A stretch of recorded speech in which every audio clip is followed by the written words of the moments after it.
everyone, and welcome to Superdiversity California Style, New Approaches to Race, Civil Rights, Governance, and Cultural Production. This is the inaugural conference of the new Institute of American Cultures. We certainly want to welcome the students, the faculty, the staff members, and all of our honored guests who have come from across town and across the country. I thank all of you for making the time to share with us what we consider to be a very special moment. I especially want to welcome all of you who came from colder climes. You know, we ordered this weather specifically for you. So it's warm enough so that you're still grateful that you decided to come at our invitation, but it's not hot enough that you'll be tempted to go hang out at the beach instead of staying here. So, and you know, I think a few of you are going to stay a few extra days, and we always like to treat Northerners, and I used to be one myself, to nice February, well, this is March now, warm days. Now, we've been working for well over a year to put this conference together. And I'd like to take some time to introduce the people who have been working so hard to do that. Not all of them are here this morning. People are teaching, they have classes. You know, everybody was here last night. So if you are here, I'd like you to stand, please. And that's Devin Carbado, who is a professor in the School of Law. He is also an associate provost in the Chancellor's office. Darnell Hunt, who is a professor of sociology. He's also the director of the Ralph J. Bunche Center for African American Studies. Sean Noriega, who is a professor of film, TV, and digital media. He's also the director of the Chicano Studies Research Center. Angela Riley, I know I just saw her, there she is, who's a professor of law and also the director of the American Indian Studies Center. And the person who's actually going to be moderating today, David K. Yu, who is a historian, a professor of Asian American Studies, and also the director of the Asian American Studies Center. I also want to particularly thank our conference organizer, Zella Johnson. Here she is. She was hired just 3 months ago and had to do everything to make this conference work, you know, do all the travel, you know, get everything arranged. So we're especially grateful. And I see that Devin just snuck in, so if you want to stand, I acknowledged you earlier. Thank you, Devin. I also want to thank all of the staff members for the centers. You know, they are working at the desk, you know, working throughout this conference. Anything you need, you know, please give a holler to them. They're here to help you. They're our ambassadors. And finally, I want to thank our artist, and well, we don't, could you put up the artwork for a moment? This is Urbanity 2. You see it, it's actually on your programs as well. This is by Sally Trace. It means urban and humanity, and we thought it just perfectly represented many of the themes that we wanted to discuss today. Ironically, I used the same artist, a totally different piece of art, for another conference series that I did 8 years ago in Puerto Rico, and quite accidentally, I was attracted to another painting by the same woman. So I think this is an auspicious sign, and it means that good things are coming. I want to talk to you just a little bit about the background of the Institute of American Cultures. Those of you who have been at UCLA for many, many years know that the IAC is a fixture. The IAC began over 40 years ago, just after the Ethnic Studies Centers themselves were born, and it was born from a Ford Foundation grant. The grant was specifically designed to advance ethnic studies on campus, and it also gave diversity a central place in UCLA's mission. One condition of the Ford grant was that UCLA continued to fund that project after Ford left. That grant has enabled us to come together, the Ethnic Studies Centers, through the vehicle of the IAC, which was then an administrative hub for that grant, to fund over $3 million in faculty grants for research, faculty and graduate student grants, and also $4 million in graduate fellowships and postdoctoral scholarships. So it's been money that's been well used to cement the place of ethnic studies at UCLA for sure. When the new IAC was born, it was in response to the need to move forward in another kind of direction. We became a freestanding institute, and now the 4 ethnic studies centers report to the IAC. And that was initiated by the fact, our new admission that our circumstances had changed. The ethnic environment that we found ourselves in the 1960s was very different from what we see today. And while the details are going to be discussed by this panel and the next one, suffice to say that never before in human history had we had so many people of so many different backgrounds together in one constrained geographic space. It's not just happening here, of course. We see it in New York. We see it in Miami, in London, in Amsterdam.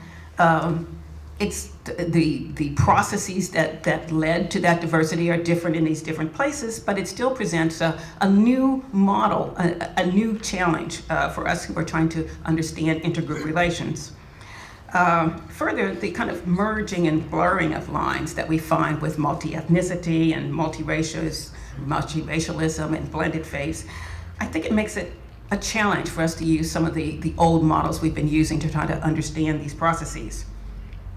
We had a truly remarkable presentation last night, and those of you who were privileged to hear it, I think can appreciate that. It featured Stephen Aaron, Alison Varzali, Eric Avila, and Brenda Stevenson.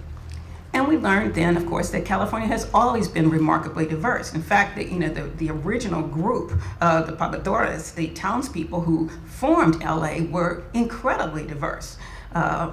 We had people of African, of Indian, of mestizo descent, white Europeans. It was truly a very multiracial group. Fast forwarding, last night we learned several more interesting facts. They reported on a 1939 report that condemned Boyle Heights as being hopelessly heterogeneous. So you could see the seeds of concern about this diversity even then. Alison Varzali had described the neighborhoods across the track. They were often quite diverse, filled with all manner of folks with one thing in common: they were not white. So in fact, there was intergroup activity, mixing, intermarriage in those kinds of communities. Those moments obviously were pretty short-lived. And at times were explosive, and as Brenda discussed, the tragic encounter between Latasha Harlins and Sujog Du. We were cautioned, I think we all know, not to romanticize intergroup encounters. So Stephen Aaron aptly characterized the history of diversity in California, and I kind of like the phrase he used, as both sunshine and noir. The panel even considered the impact of increasing interracial and interethnic marriage and partnering and its meaning for our pretty arcane system of racial classification. And as Eric Avila rightly observed, racial identity has never stood still for its portrait. So despite the diversity of the past, the numbers of people in California from diverse backgrounds has grown pretty dramatically over the past couple decades in particular.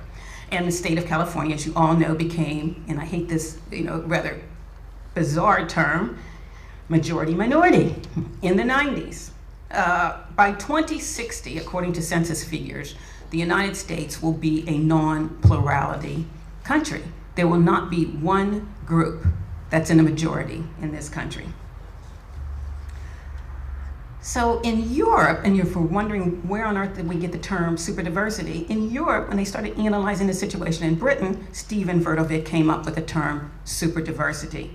That was really to describe the fact that once fairly homogeneous society suddenly saw immigrants from all over the world coming in, different colors, different backgrounds, different religious groups, speaking different languages, and got them to thinking about how they were going to deal with this. I sense a bit of fear in the writings from those periods. While we employ the same term, superdiversity, but we acknowledge that the situation here is pretty different. For one thing, the so-called minorities in many cases were here first, right? So we're using superdiversity as a construct that will allow us to really examine the dynamic interplay that is taking place within and across these expanding demographic categories, where many of the old dichotomies like majority, minority, like black, white simply don't apply. So that's the focus of our conference last night and today, this new landscape. We did the history last night. Today we want to identify the contours of that diversity. But we're also trying to figure out what this means for civil rights, for the pursuit of equality, for redress, for racialization, and for cultural production. So I am especially pleased to note that you'll see on our panels presenters from all stages of their careers. And in fact, it's the younger people who have experienced this thing we're talking about. For us, we've lived our lives in a different kind of environment. For the young people, that has been life for them. So I'm glad that we're having people who have lived this experience as well. You'll also not find many of us using the term post-racial because we don't think any of the isms have gone away or are going away anytime soon. But for us, I think the challenge is figuring out how to fit these continuing isms and new complexities into a viable model of change. So I do have a few announcements before we get started. One, restrooms. You may have already discovered there's some out here, but there's also some across the dining room on the other side of the dining room. We are going to serve lunch. It will be boxed lunches, but there's places to sit out here and eat, but you can also take them outside on our beautiful grounds. There's also a lounge down the hall to the right with comfortable chairs, so there's lots of places where you can go. And again, our staff ambassadors are all around here, so if you need any help, anything, please ask one of them.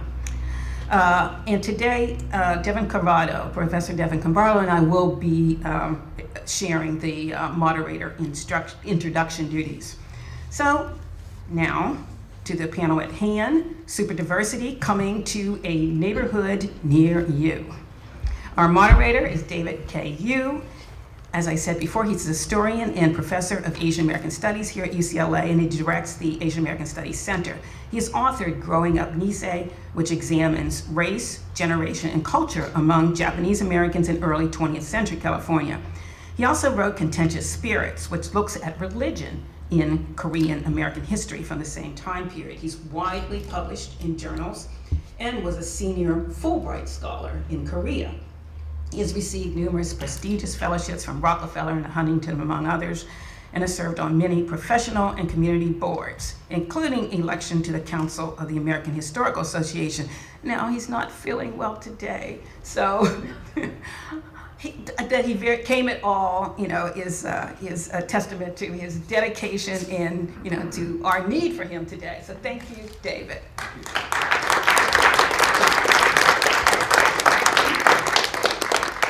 Thanks, Belinda. I'm not going to shake anybody's hand, so keep your distance. It's my honor today to moderate this panel, and I know that we're running a little bit behind, so I'm going to introduce the panelists in the order that they're going to present, and then I'm going to pose a few questions at the end that we pose to them, and I'll just do that quickly. But for our panel today, we're really fortunate to have, in order of presentation, Duane Champagne, who is professor of sociology at UCLA and is also the associate director of the American Indian Studies Center. His research interests focus on processes of social change and institutionalization. And he's really looked at institutional change and variation among Native American societies and their social, geopolitical, economic, and political responses to Western influences. Other related interests include theory, historical and comparative analysis, and fieldwork.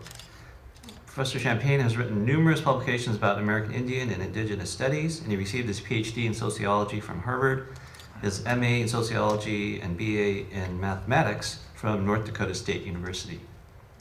Next up will be Laura Gomez, Professor of Law, Sociology, and Chicano Studies at UCLA. Her more recent books are Mapping Race, Critical Approaches to Health Disparities, and Manifest Destinies, The Making of the Mexican-American Race. In 2009, she was elected to the president of the Law and Society Association, the first person of color to head this international association. She was the co-founder and first co-director of the Critical Race Studies program at UCLA. And before coming to UCLA, she clerked for Judge Dorothy Nelson on the Ninth Circuit Court of Appeals. And she received her PhD and MA in sociology from Stanford, a JD from Stanford Law School, and her bachelor's from Harvard University.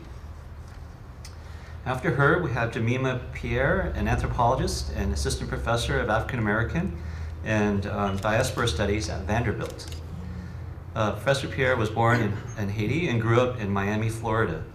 Her research focuses on ideologies and practices of race and its relationship to global structures of power in Africa, African diaspora, and on US immigration policies.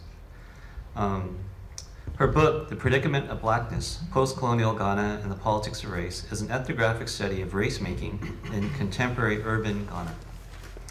She received her PhD and MA in Anthropology and African Diaspora graduate program from the University of Texas at Austin, and her BA in African Diaspora Studies from Tulane.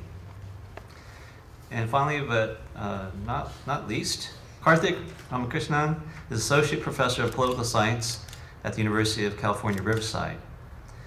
His research focused on civic participation, immigration policy, and the politics of race, ethnicity, and immigration in the United States. He directs the National Asian American Survey and is writing a book on the rise of state and local legislation on immigration in the United States. He is the author of numerous articles and books, including Democracy in Immigrant America and Asian American Political Participation. He received his PhD in politics from Princeton University and has held fellowships at the Russell Sage Foundation, the Woodrow Wilson International Center for Scholars, and the Public Policy Institute of California. So we have a very distinguished panel. Some of the questions that were posed to the panelists regarding superdiversity in California is really, what does it look like? Is California's diversity segregated, integrated, or both? Are there regional variations? Is California a predictor of the future of the rest of the US? How would we know? And also, are the standard racial ethnic categories still meaningful against the backdrop of California's superdiversity? Now, having said that we posed these questions, we basically told the panelists they could do whatever they want. So whether they actually address those questions or not, we'll find out.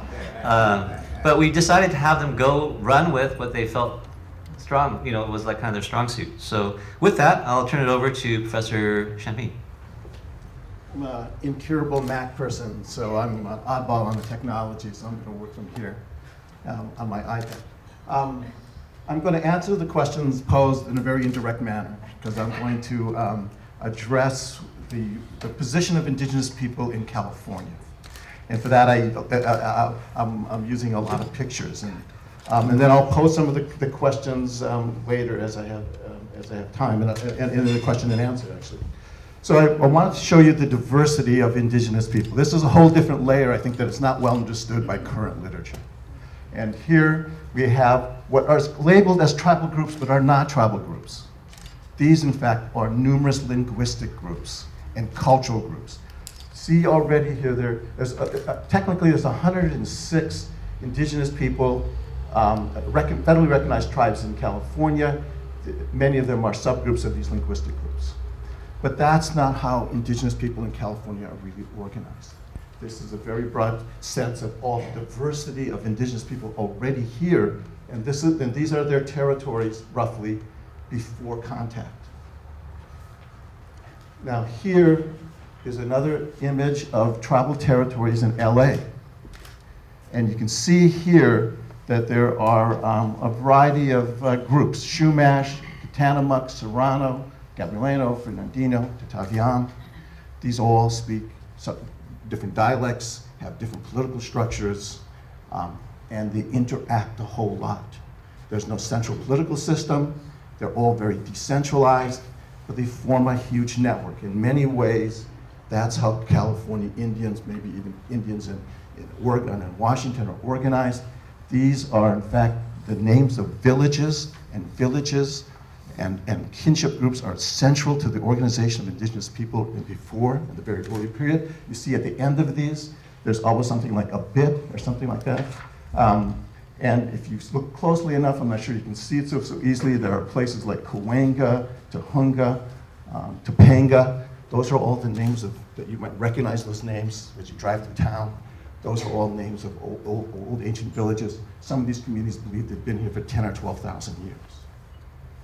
But what's critical for understanding indigenous people in California and in this region is that all those lines are intermarriages. They intermarried each other across linguistic group, across political group, and it's an extraordinary international arrangement right from the beginning. This is not a homogeneous set of indigenous communities like you might see in a case study of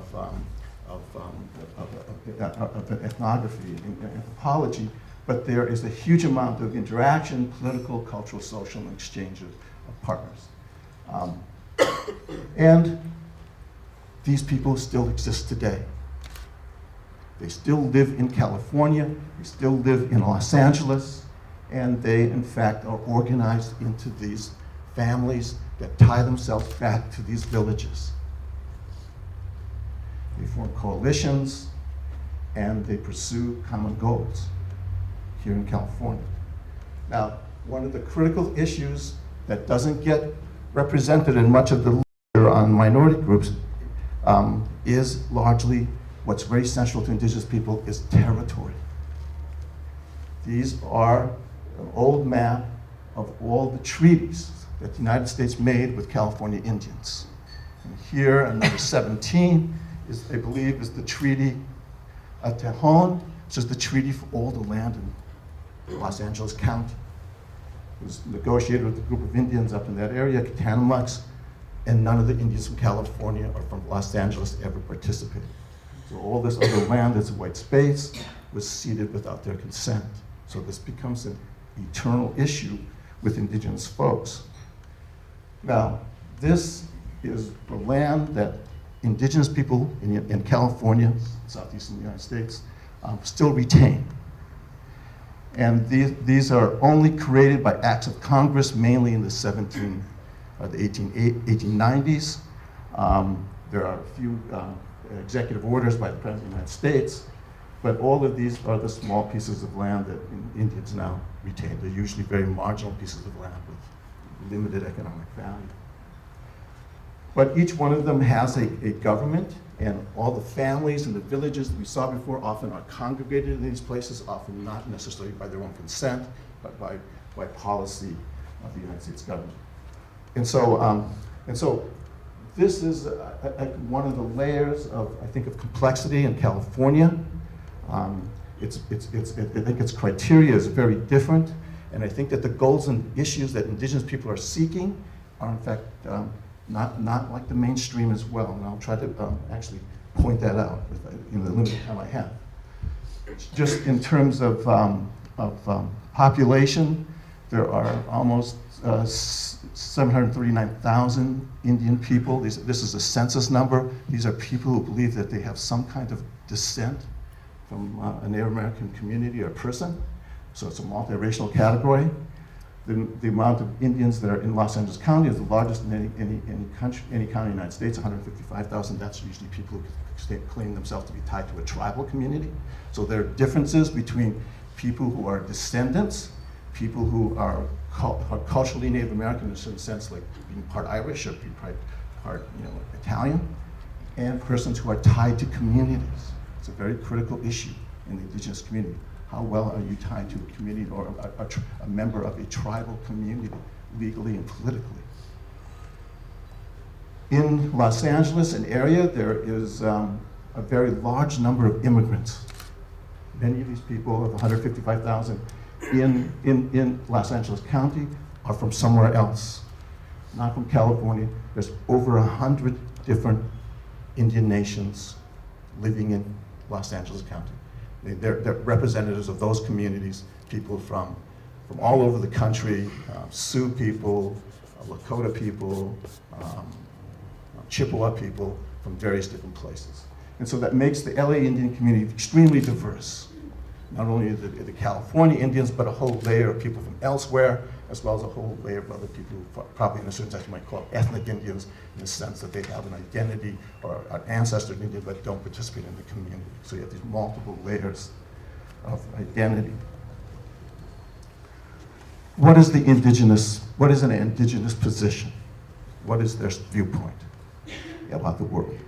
Largely, the indigenous position is that indigenous people, their governments, their communities, their territories, existed before the formation of the United States.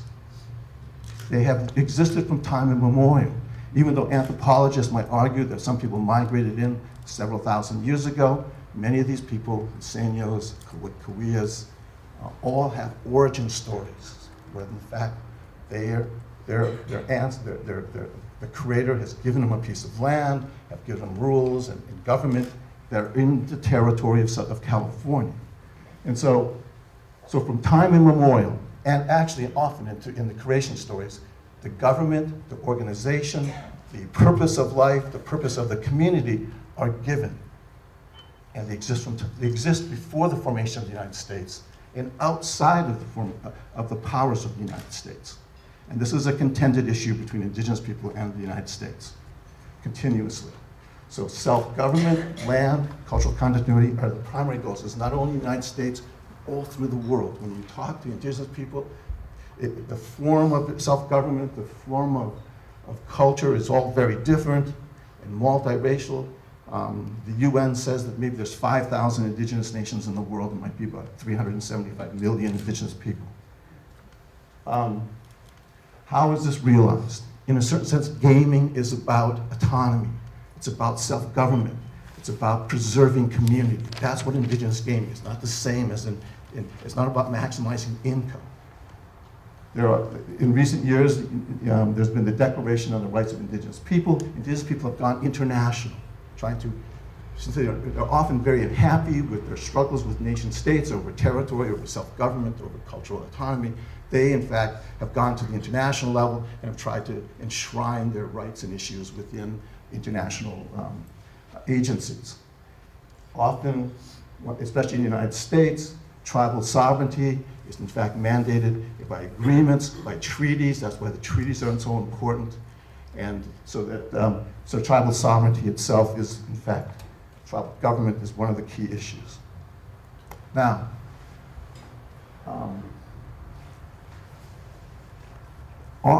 are indigenous rights, civil rights, and human rights the same? Or are they different? What I would subject to you is that indigenous people do not believe they're the same.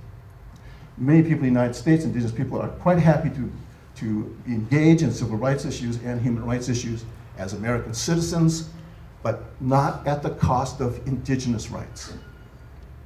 And if there's a conflict between civil rights and human rights, indigenous communities often prefer their own way of doing things. And that leads to conflict not only at the UN level, but at the national level and with other kinds of issues. So with that, I'll leave you. Thank you. Good morning. It's good to see all of you today. I am going to follow probably in many ways with my sociological colleague Dwayne and in providing an overview as well. And I am going to probably merely gesture toward the questions that David raised and that the organizers raised for us in this session. So I want to start with a bit of context. The convergence of three developments suggests that the U.S. is, at this time, in a moment of unprecedented transition in race relations.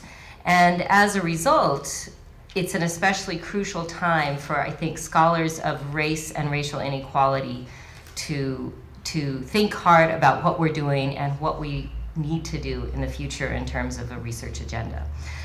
These three developments are the following.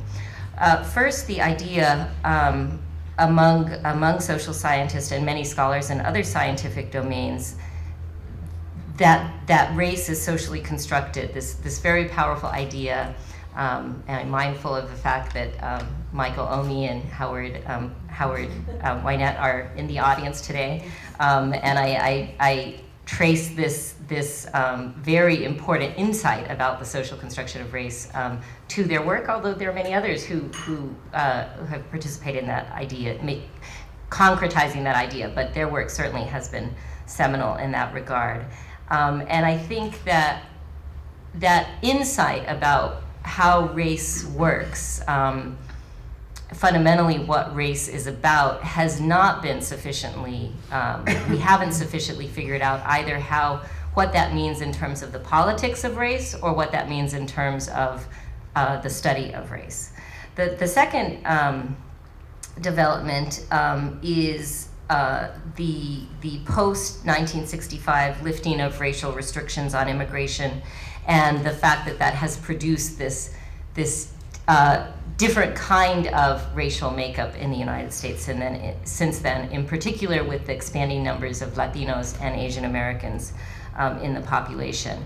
And I think what that suggests is that we need to rethink all of the models of racial identity, racialization, and racism that have been based on white subordination of African Americans as we go forward thinking about how these models may or may not apply differently toward other groups, other non-white groups. The third development that I want to highlight as an introductory matter is the fact that we are in the midst of this deep political retrenchment from the anti-discrimination laws and civil rights movement of the mid-20th century. And there is no better example, I think, this week of that than the Supreme Court's, oral arguments before the Supreme Court on Tuesday in the voting rights case of Shelby County, Alabama, versus Eric Holder, Attorney General, which just the argument itself, and then the fact that the Supreme Court will probably be eviscerating the Voting Rights Act, the single most important civil rights legislation in the mid-20th century, in this moment, tells us a lot, and we need to be, I think, thinking deeply about this moment, both in terms of our short-term agendas, research agendas, as well as our long-term political agendas. And incidentally, it is the Voting Rights Act that is the source of the majority-minority phrase and framework. So in my brief remarks, I'm going to focus on how we should be thinking about Latinos at this important juncture in US history. And my remarks will focus more on Latinos at the national level than at the California or regional level. I'm going to first talk about a demographic perspective, and then I'm going to briefly discuss the political implications. So the latest census data, the most recent data from the 2010 census and from the American Community Survey of 2011, puts Latinos nationally at 17% of the US population, just less than the entire population of all other non-white groups combined, and far less than the 63% of the overall white population. Of course, that national portrait elides certain significant regional differences that I think we should be somewhat attentive to, that we should keep in mind. For example, my home state of New Mexico has the largest Latino population at 47%. California and Texas have Latino populations at 38%, but California's huge size means that there are more Latinos in California than in Texas and Florida combined. Consider as well that there are 4 times as many Latinos in California as in New York, even though New York's Latino population at 23% of its total population is quite significant, right? So I am at this moment gesturing to the California demographic picture. It's very interesting to look at how the Latino population is changing and where it is growing since 2000, right? So if we look at the number of states who've experienced a positive growth since 2000 in their Latino population, you might be surprised to know that 17 states, the Latino population of 17 states grew by more than 100% since 2000. And 10 of those states are in the South. So this is one of those demographic facts that I think we haven't quite gotten our heads around.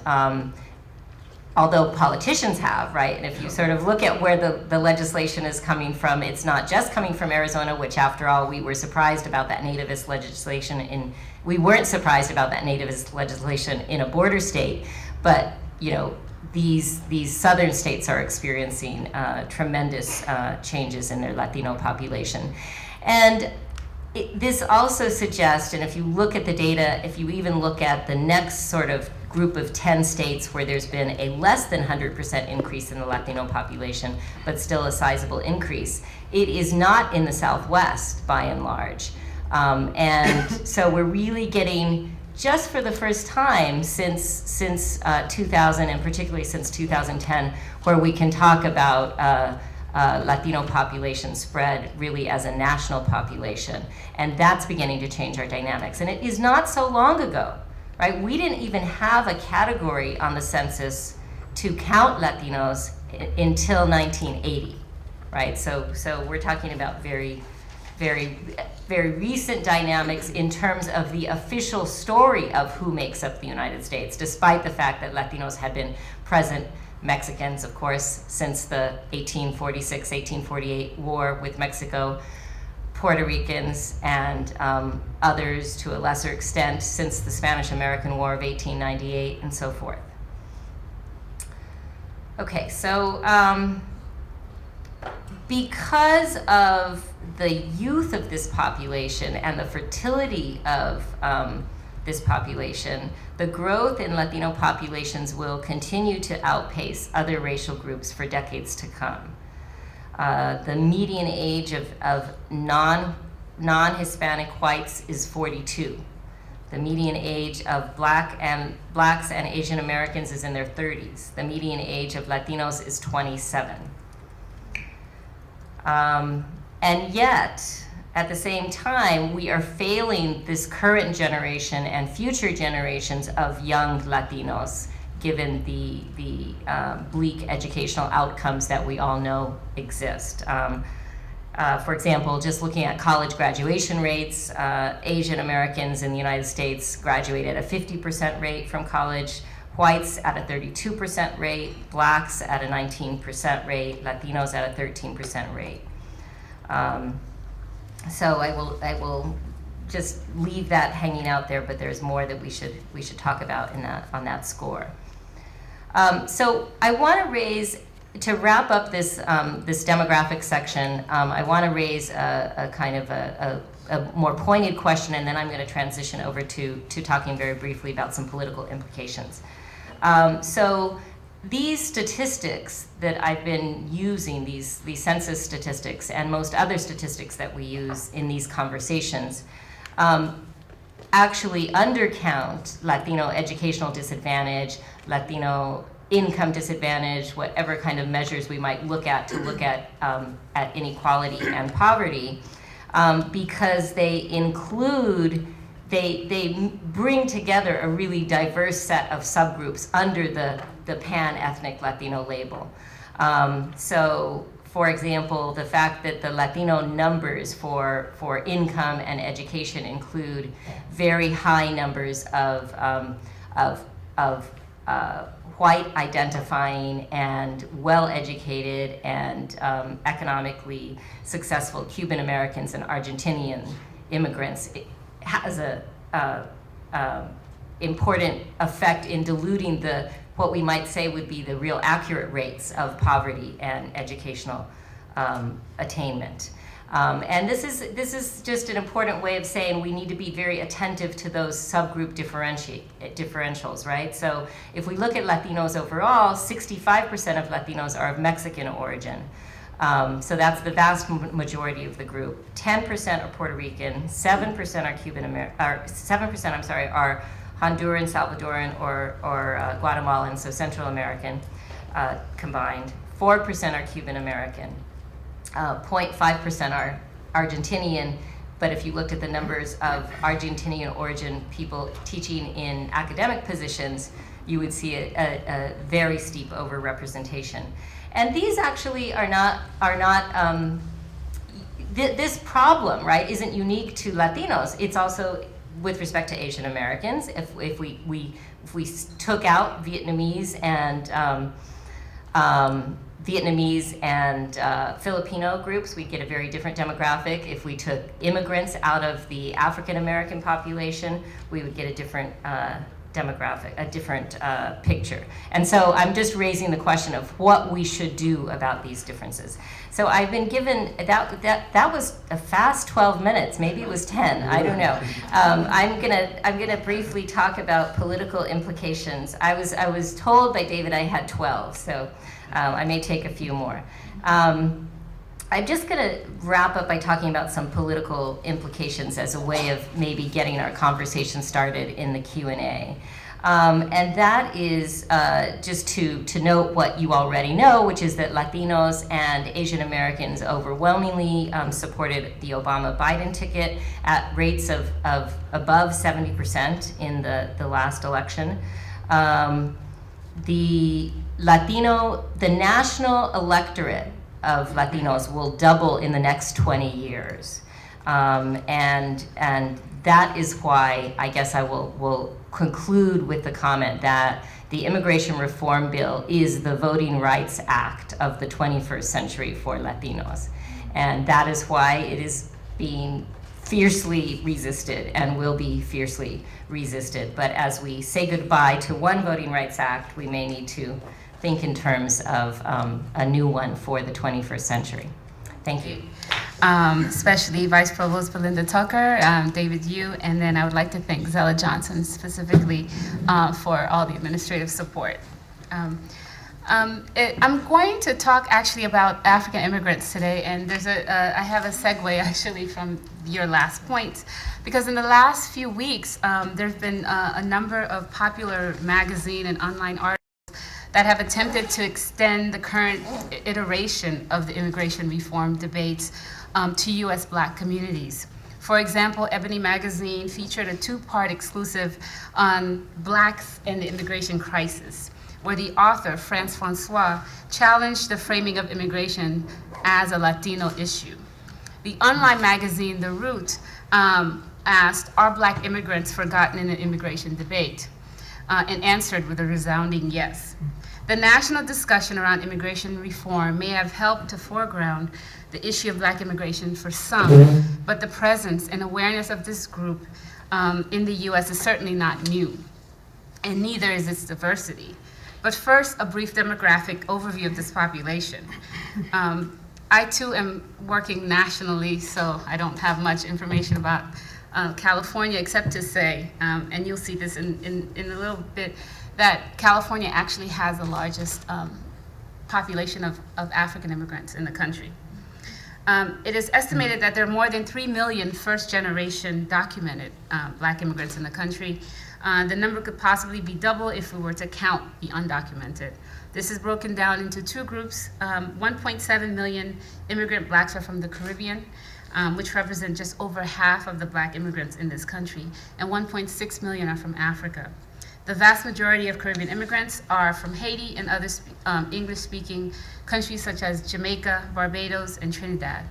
The rest come from Spanish-speaking places, and in particular the Dominican Republic and Cuba, which actually brings up questions about the Afro-Latino population within the configuration of Latino immigrants.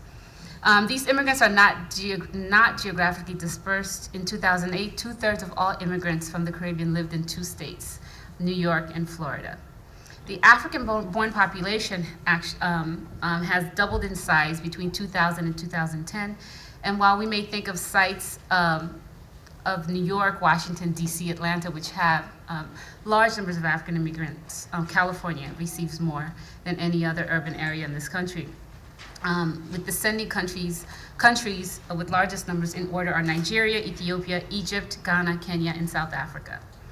While Caribbean societies were involved in large-scale slave trading and the movement of Africans of North and South America, voluntary migration of Caribbean blacks only began in the 1900s, and as part of, they were part of Commonwealth citizens. It picked up after 1965 when the Immigration Reform Act partially abolished the quota system that gave preference to Europeans. African immigrants also benefited from this policy, though those from the Caribbean saw the largest increase in numbers until the 1990s, where that shifted. Now African migration is outpacing Caribbean migration. It is important to note that immigration from Africa and the Caribbean has contributed to over 20% of America's black population growth between 2000 and 2005. And immigrants account for over 25% of the black population in New York and Miami. These immigrants include Afro-Latinos in these 2 places from countries like Brazil, Colombia, Cuba, and the Dominican Republic, I've said before. Since I don't study California in particular, I want to use the broad example of my ongoing research on post-colonial African migration to the U.S. to make some general comments about immigration, cultural transformations, and local and global structures of race and power in the context of this conference of Superdiversity. For me, the starting point of any discussion of Black and African migration, and you'll see why I distinguish between Black and African migration in a little bit, should begin with the baseline understanding of 3 things. First, there's a need to recognize the inherent superdiversity of the U.S. Black community. While this may be self-apparent, it is an important point to make in the context where voluntary Black migration is understood simultaneously as invisible and exceptional. Second, and this is linked to the first point, is the need to diligently analyze the intricate relationship between racialization and Americanization, but in particular, the special position that Blackness and anti-Blackness has within this relationship.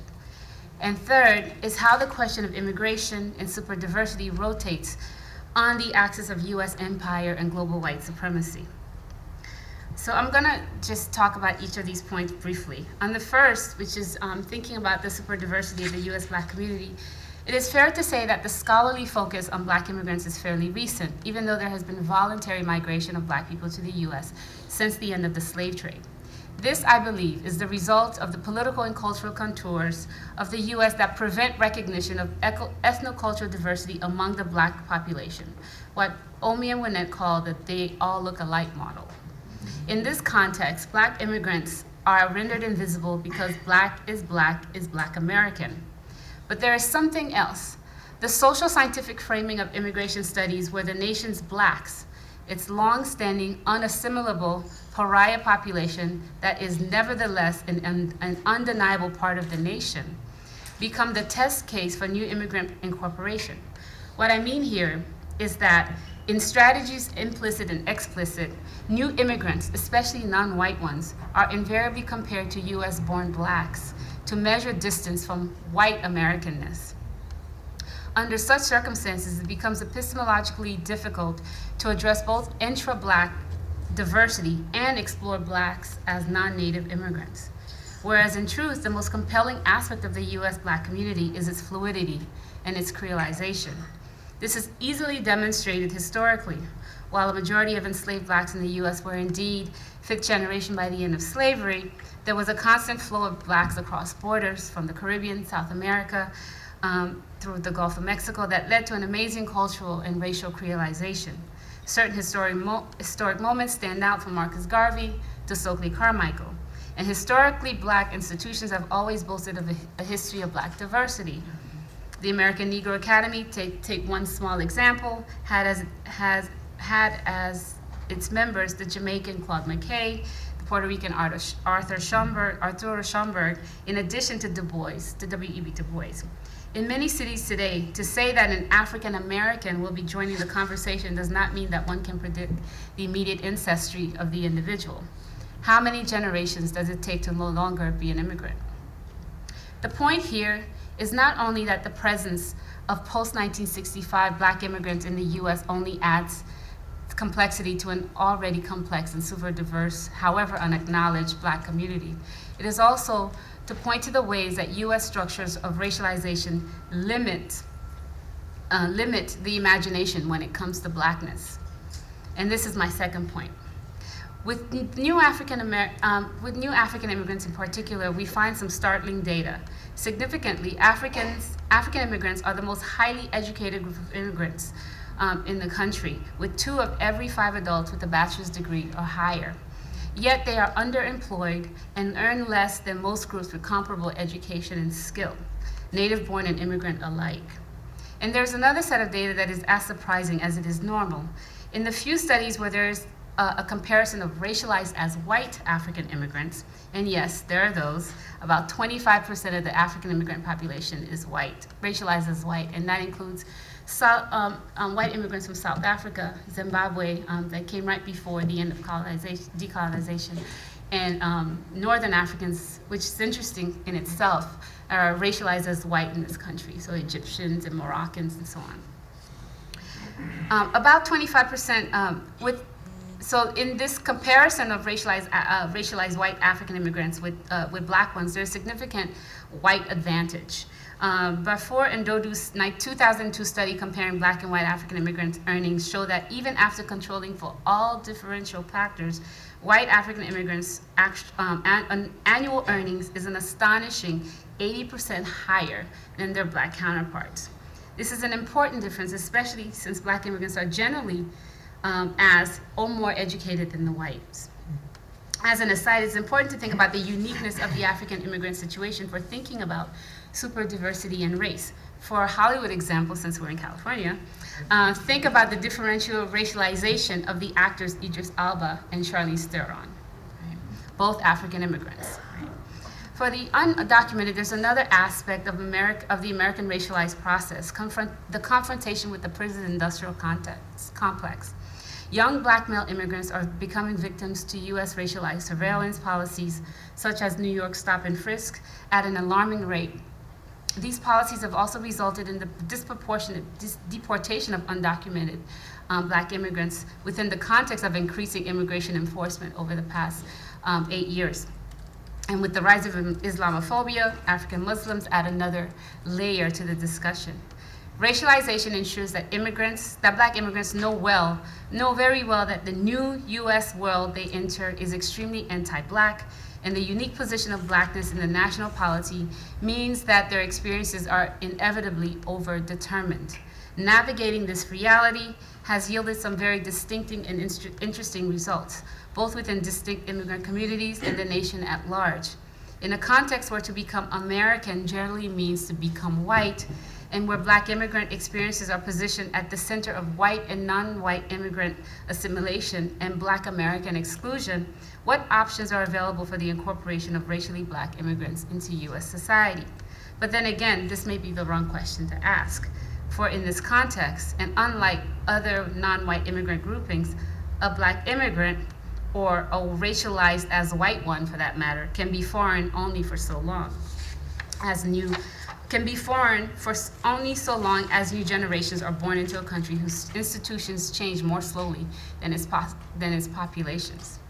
Third, and finally, we have to explore the question of superdiversity in the context of US empire. Immigration policies like imperialism rotate on the axis of race, a global white supremacy that structures the hierarchy of races, nations, and cultures. Race reflects the logic and dynamics of foreign policies, diplomatic relations with, and attitudes towards other nations. We find, for example, the US racist views of Haiti and its role over the past 200 years in undermining the nation's sovereignty not only create the conditions for mass exodus out of Haiti, but the immigrants' differential incorporation vis-a-vis white Cubans and broader white American power structure.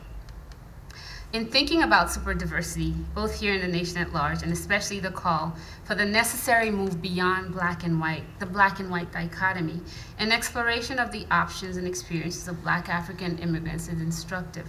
For me, such exploration highlights the special position of Blackness within this nation and the world. This has to be reckoned with.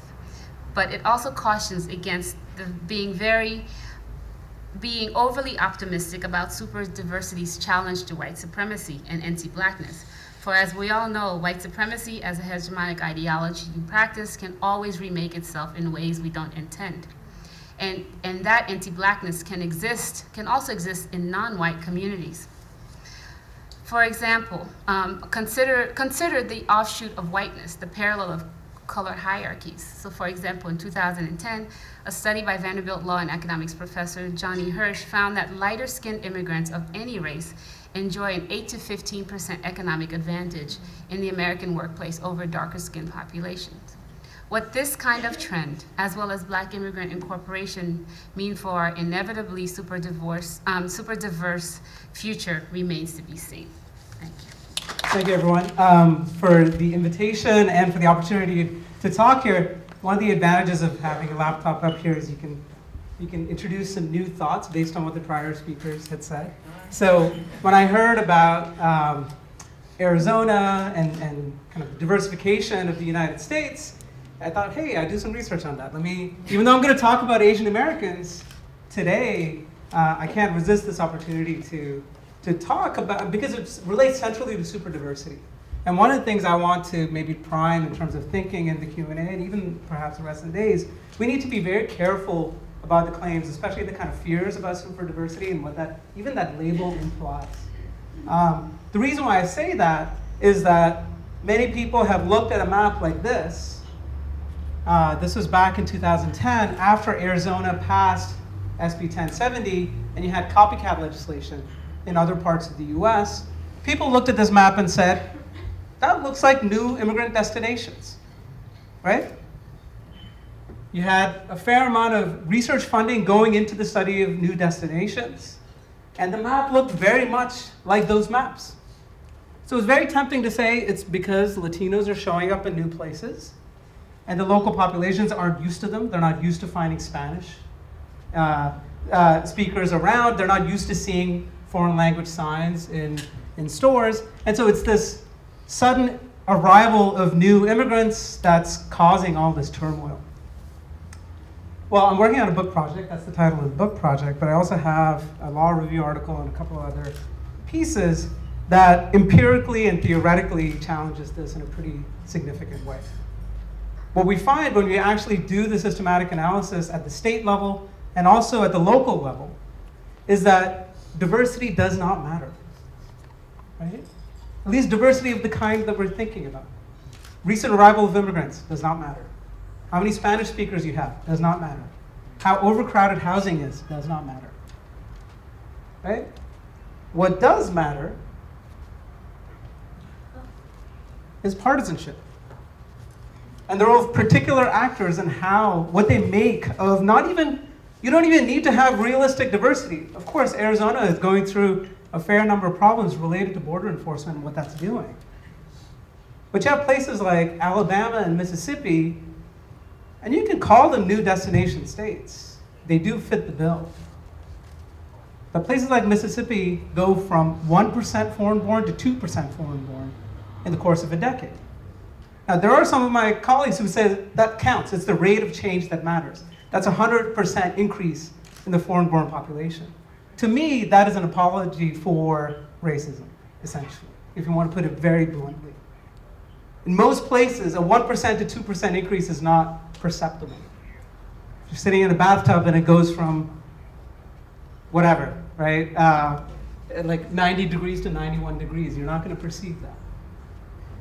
It's very unlikely that this immigration is introducing these kinds of changes. And what's interesting is that just as politics ushered in this rash of legislation, and I have a complicated story about how this interacts at the federal level and at the at the state and local level. It's in a law review piece that's out with a colleague at Santa Clara Law.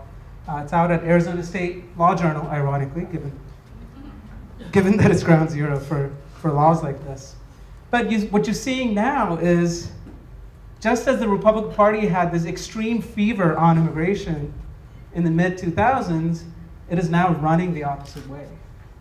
So you have people like Eric Cantor talking about their support for the DREAM Act. You have people like Sean Hannity talking about support for the DREAM Act. Where I am, Riverside County, just this week, you had all 5 supervisors. Now these are nonpartisan positions, but they're all Republicans. Voted unanimously to support the Gang of 8 comprehensive immigration plan. Right? Everyone's getting the message that maybe it's not such a hot idea for the Republican Party to continue to play this card into the future, but they played it pretty effectively during this past decade. So that's just something to keep in mind, that when we talk about superdiversity, that we also pay attention to the political context and the role of political leadership, either for good or ill, in terms of how this diversity is portrayed. And often it's not the objective diversity that matters, but how it is mobilized in the political sphere. Okay, that's a side note to what I'm going to talk about today. Maybe I'll cool my temperature down a little bit, because I'm passionate about immigration policy.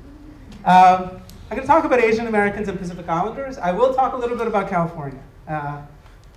So we'll have some California stuff in here. In terms of why I study Asian Americans and Pacific Islanders, they are a very fast-growing group.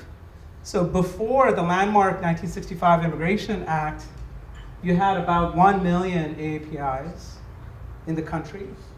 And recently, in the last census, you have over 18 million. And the way this number is counted is Asian alone or in combination with one or more categories. Between 2000 and 2010, Asian Americans were the fastest growing racial group, just a hair faster than Latinos, but they are starting from a smaller population base. When you look at California, there are 15% of residents in California. And they're important to the political process, or at least they should be. I was surprised when I was working on our California report for the National Asian American Survey that they are 10% of the registered voter population in California. It sure doesn't seem like it when you look at political ads that run on TV. And if you look more closely at the LA mayoral race, you hardly see stories about the Asian American vote in the city of Los Angeles. And it's really sad. California is the kind of place you would expect to see Asian Americans getting political attention, but so far that has not been the case in any significant way. If you look at where Asian Americans are, this is a county map. They are heavily concentrated in places like California, New York, New Jersey, and Hawaii. But when you look at newer destinations, you see more counties in the interior and in the south that matter. But even in a state like California, if you look at the Central Valley and the Inland Empire, those are areas of Asian American growth. And that's something to keep in mind as well, that when we think about superdiversity, that we don't just think about places like Los Angeles when we think about California, or think about places like San Francisco if we think about California. We need to think about the Inland Empire, which even though its population growth has slowed down, is still, that's where the housing is going to be for the next 50 years. And it is going to get more diverse. In terms of population change in California, Asian Americans and Pacific Islanders, NHPI means Native Hawaiian and Pacific Islander. It's a big composite phrase. They account for the largest share of, they account for the fastest population growth between 2000 and 2010, although those rates of increase are smaller than in the rest of the country. One of the things I think someone had maybe flagged was thinking about the multiracial population in California. And this is something that comes from a recent report by the Asian Pacific American Legal Center. They have this really helpful resource that they've produced at the national level and also for California. And we're used to thinking of Asian Americans as being a big chunk of the multiracial population. But if you look comparatively, American Indian and Alaskan Natives and Native Hawaiians and Pacific Islanders account, a greater share of their total population is accounted for by that figure. Now, my colleague Teku Lee and co-author would dispute the way that multiracial data is collected officially, and he has a better measure, but the Census Bureau has not yet taken Teku's advice. And he'll talk about that potentially later today.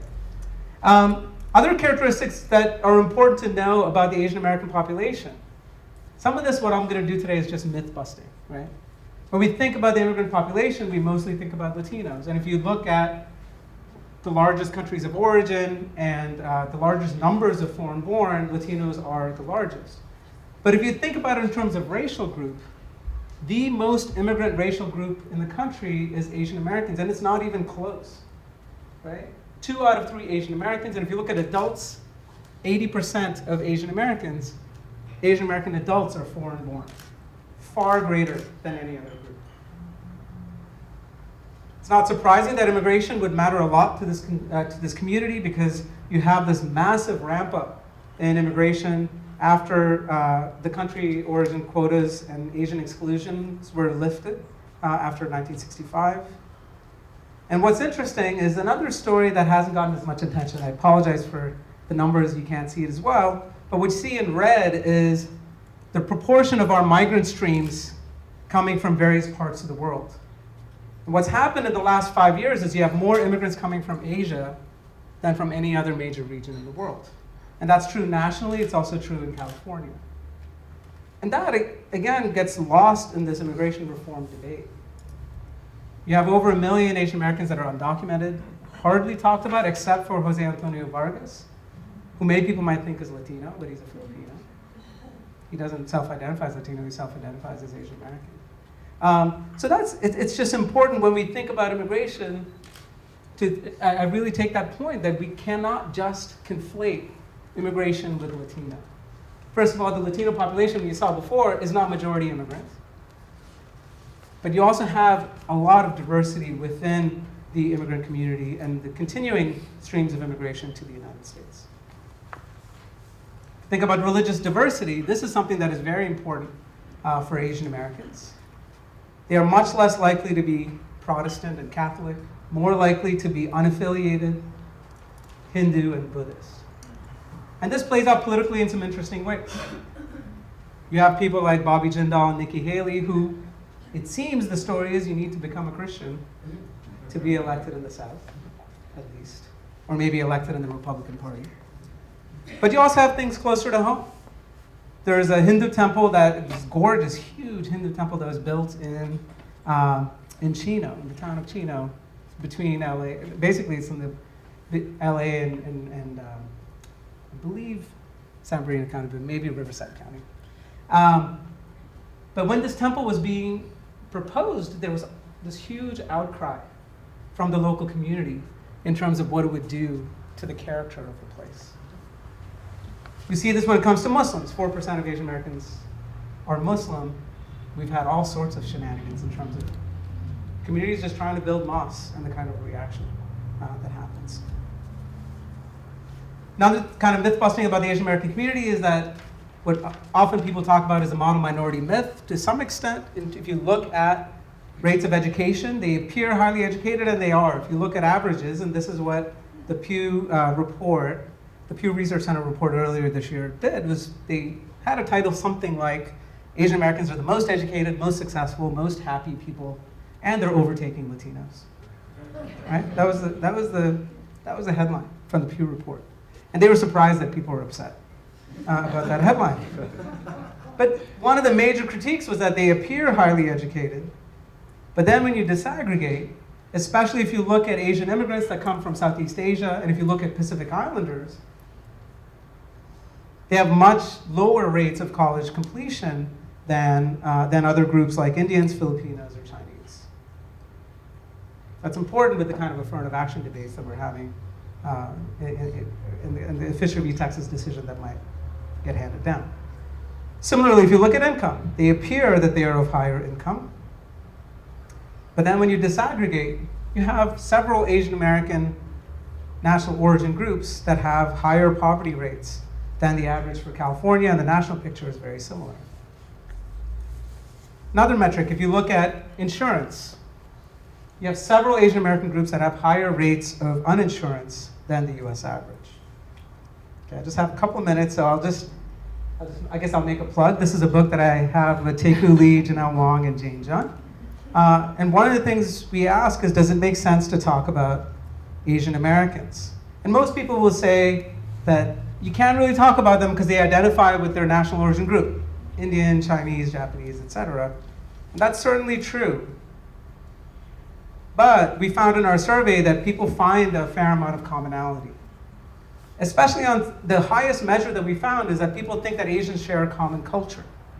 And this, I find this it's kind of delicious irony, because anytime I try to say, let's do a survey of Asian Americans, they're like, oh, but there's so many different cultures. Can you really talk about Asian? Well, first of all, Asian is a racial category, and race is different from culture, right? But on top of that, Asian Americans themselves think of them as having a common culture. It really scrambles our notion of what culture is, and I think it behooves us to dig deeper to find out how people themselves think about culture, beyond just language and what food you eat. One thing I should also note is that within the Asian American studies literature, there's been this long tradition, kind of a lot of hand-wringing about where do Asian Indians or Indian Americans, South Asians fit? Are they really Asian? Although in the UK, Asians are only South Asians, right? But are they really Asian? Well, Indian Americans don't seem to have such preoccupations. They have about the same level of identification as Asian American as everyone else, and they think that Asian Americans share a common culture. So one of the things we hope with our data set, and it's available on ICPSR at the University of Michigan, I encourage you all to download it from 2008, to bust some of these myths. I'll just very quickly, in 1 minute, just finish up. Another big story that has not been told, this only goes to 2008, I should have used the more recent data. The story of the last 2 decades, if you look at the electorate, is the massive swing in the Asian American vote towards the Democratic presidential candidate. That's something, again, that has not been noticed. And Taeku and I have an op-ed and a couple of other pieces that try to explain that. And we felt that it was important to insert ourselves into this debate because you had people like David Brooks, I forget who else. Charles Murray. People that are not as well-versed in the Asian American community speculating about why we're swinging so heavily Democratic. I'll just finish with some California findings, just to give some California love at the end. The thing that you find about California Asian American voters is also true nationally. Their rates of undecided voters are much higher than the California average. And remember, they're 10% of the registered voting population. They were 9% of those who actually voted in 2008, probably even more now.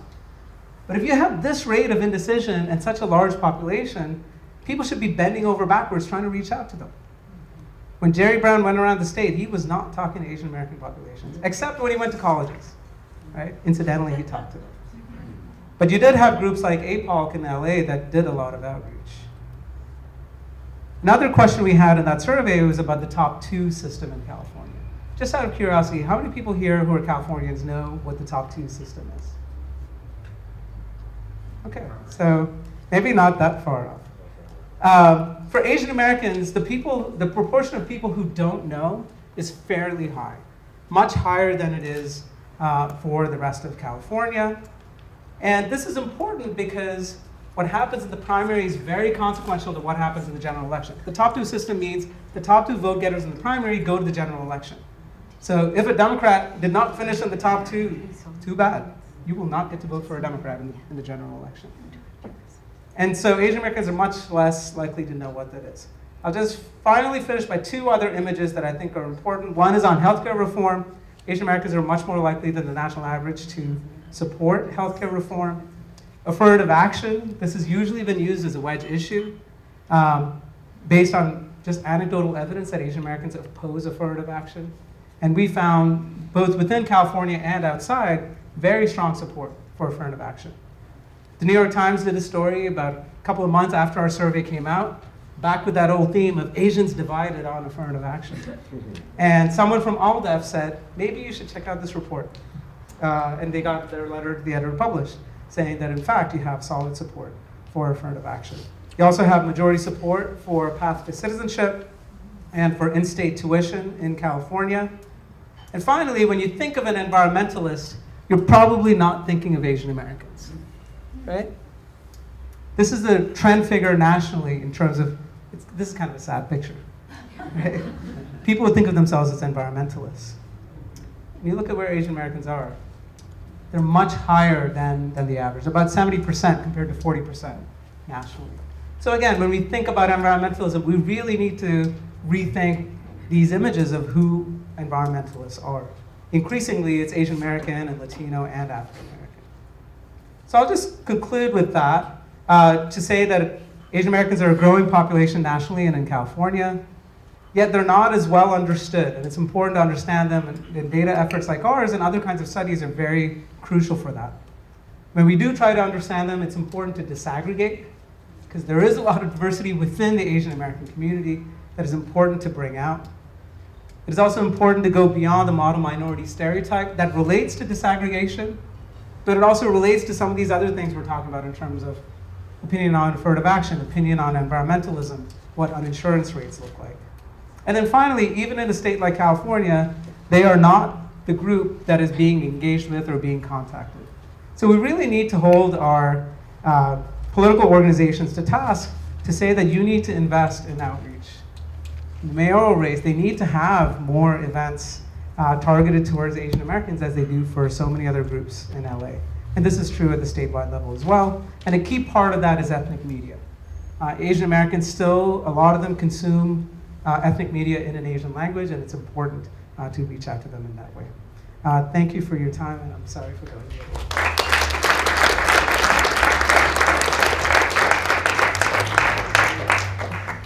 Thank you for your presentations. We have probably about 10 minutes, I guess, left for some Q&A. So I think there's a microphone that might be going around. If you could introduce yourself and just ask your question. I think there's one up here.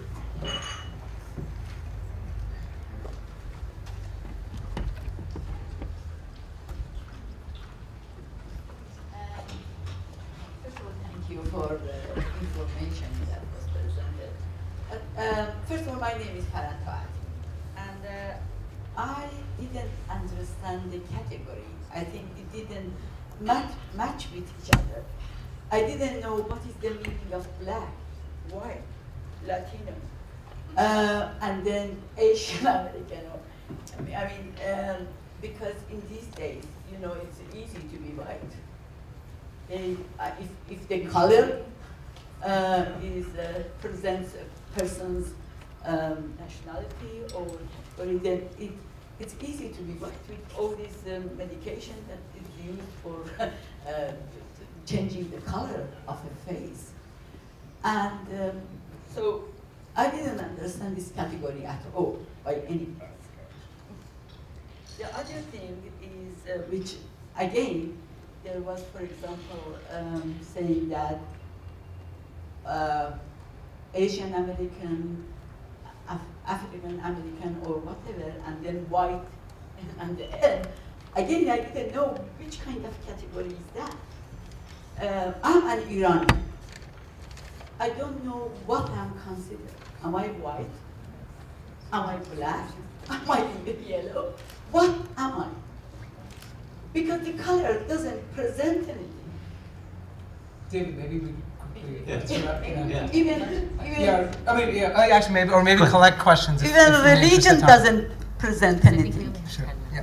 Because in these, Yeah, I mean, the only thing I was going to say is there's a huge, I mean, you have so many experts in the room on this, and on the question of what racial identification means, it's a combination of so many different things, and it's very contextually specific. And even when you talk about Iranians or other Middle Eastern folks, how they might self-describe versus how the census categorized, it's something that you could have a two-day conference I on. didn't know. I don't understand what is Middle East, because it's a wrong category altogether. So David, do you want to collect some more questions? People should or- be recognized by their country, not their color, not their religion, not.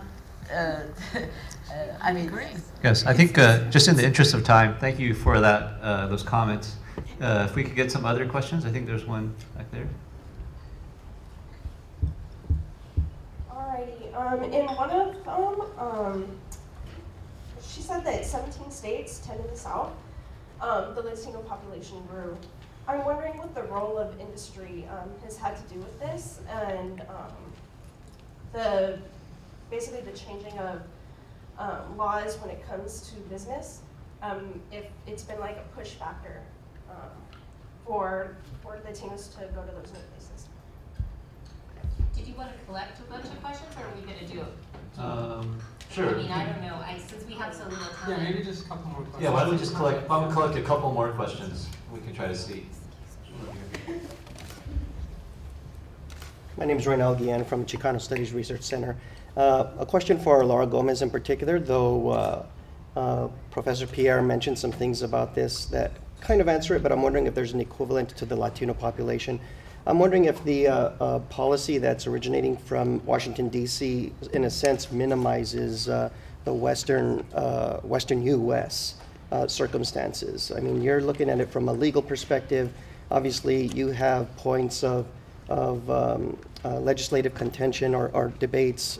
I'll use the word debates because I'm not familiar with the legal process. Debates occurring that are on a national scale, but I'm wondering if there is a sort of misrepresentation or underrepresentation of what is actually happening in the field in the West Coast. Okay, let's take one more question.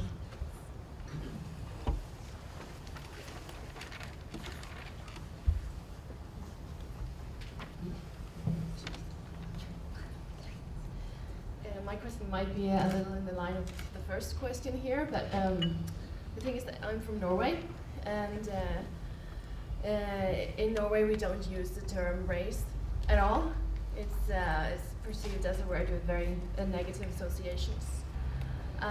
So I'm wondering, has that been a debate here at all in America? Like, should we use the term race? Should we move forward from that?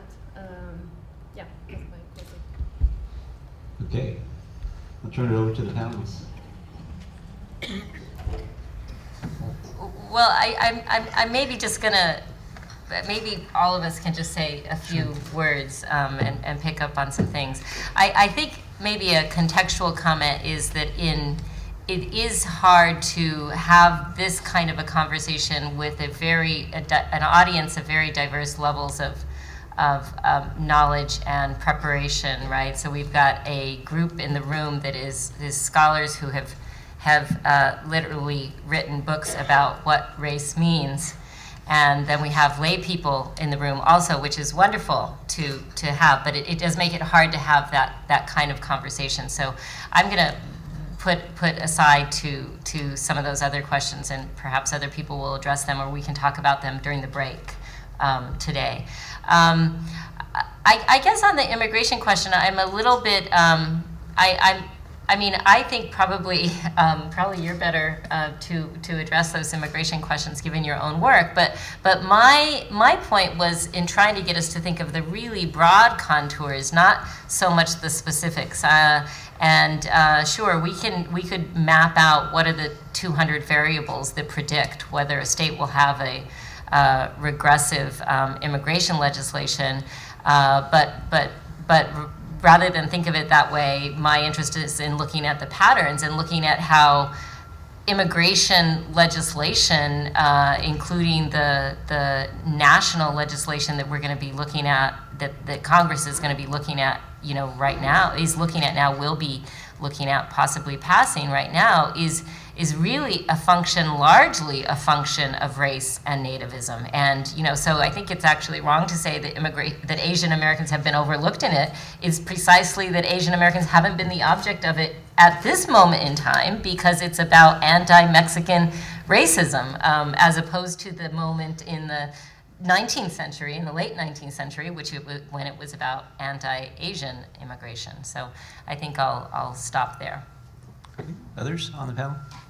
I wanted to actually talk just quickly about race outside of the U.S. and just to say, it's easy, I guess, coming into the U.S. to say that we don't do race. I had this actually point told to me by African immigrants who were like, well, I didn't know I was black until I got to the U.S., which is a crazy thing to say if we're thinking about it in this country. But one way to think about this maybe is to think about the last 600 years, right? And think about European empire making, and think about the history of race as something global, white supremacy as global, so much so that the hierarchies of nations, cultures, and so on and so forth is based upon that distinction. That is basically a racial distinction. So that, you know, the fact that Africa is positioned where it is in the global political economy has everything to do with that history of European expansion.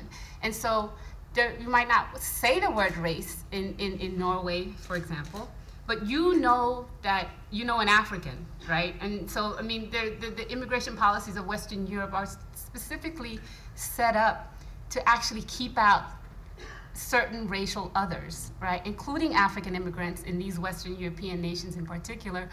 And so we might not say race, but we have the practices and legal structures set up to actually differentiate upon based on race. And also to think about racial construction, right? And so, yes, I can say I'm a nation, but there's you know, I can use my nationality instead of my race to talk about this. But, you know, we all know Haiti is what? Is Haiti considered, can I go and say I'm a white Haitian? I mean, there are white Haitians, but you know, in the normal, in basic thinking, racialization, you know, extends to nations, right? So certain nations are considered, you know, race and nation come together, no matter how diverse a place may be, right? And so think about that. Even think about the representation of the U.S. as white, right? Until you see, you know, differences coming out. And within the U.S. Census, Iran is considered a white nation, right? And so, you know, that's a white. I think that's a white in the category. So we have to think about how, you know, whiteness is structured, how we think about it. What we feel is very different from how the rest of the world and history structure us. And so I think that's. Thank you. Others? I'll just do some quick hits on this stuff. One is seems like the solution maybe we shouldn't talk about race or measure race, but in fact in countries like France that don't measure race, you actually don't get to see the problems until it's almost too late, and you have massive social turmoil because of inequalities that seem to fall along racial lines or religious lines. A lot of Europe is grappling with African migration, Muslim migration, and stating, it's kind of like the Stephen Colbert thing, like, I don't see race. But he says it in a tongue-in-cheek way because he's really problematic for the next sentence that he utters right after he says that, right? And so that's something that kind of colorblindness, and there are people in the room who've written books on this stuff, so I'm not gonna go into detail. In defense of empirical research, I would just say that the kind of regression, any kind, actually I do both quantitative and qualitative, right? And there's process tracing there too, and the kind of causal claims being made is actually important because it's not just what social scientists do, because you have foundations and governments that come up with solutions to problems thinking they understand them. So if you understood a problem as Mexicans showing up, you would have a different kind of policy debate, which we actually have been having, than if you think that the problem is within the Republican Party and the kind of fantasies and paranoias that they have about the loss of control. You can actually show that empirically, qualitatively and quantitatively. And that's helpful to that debate. So it's not just a question of opinion. You think this and I think this. No, there's actually some things called, at least certain things you can show, and you can talk about the social construction of different empirical strategies. But especially when people use demographic data in really misleading ways, it's a problem. And then finally, I'll just say on the invisibility of Asian Americans, that, to some extent, I absolutely agree with you. It is an anti-Mexican and kind of racial, it is mostly about race and not about immigration. But the invisibility of Asian Americans is also deeply problematic within that. So it's and of African immigrants and others as well. So the kind, and that you can go from diagnosing what the problems are to what the solutions that are being offered. If there are groups that are just not even part of the consideration, it almost stands to reason that the kind of policies that you'll come up with would be bad policies. I'd like to make a couple comments as well. I think you have to think of race as one possible way of conceptualizing the world or argument, and it means specific things in different cultures. And it means something very, I think, unique in the United States. because of its experience with slavery. Maybe you have a comparable thing in Brazil or something. But in indigenous studies, it doesn't quite work in a certain sense in every case. Because say in North and South America, obviously there's a racial dimension to what happens in indigenous folks. But other places in the world, if you go to like Scandinavia, there's Sami people who are recognized as indigenous people, well, they're Caucasians. Or you go to Africa, in modernizing nations where you have nation states, you still have many tribal peoples there who are resisting the impositions of a modernizing state. You find the same thing in India, in Africa, where in fact the indigenous people are in many ways the same race as the people who are managing the state or the oppressive systems. And so race is a category in North and South America, and it's a part of the story, but there are other factors as well that you might want to bring in, politics, economy, or class, or whatever, multiple. It's one of multiple arguments I would suggest. Okay, I'm sure that the panelists would be willing to talk with you individually during the break or throughout the day, and I'm sure we'll really address some of these issues and some that were raised in the other panels today. So please join me in thanking our panelists today.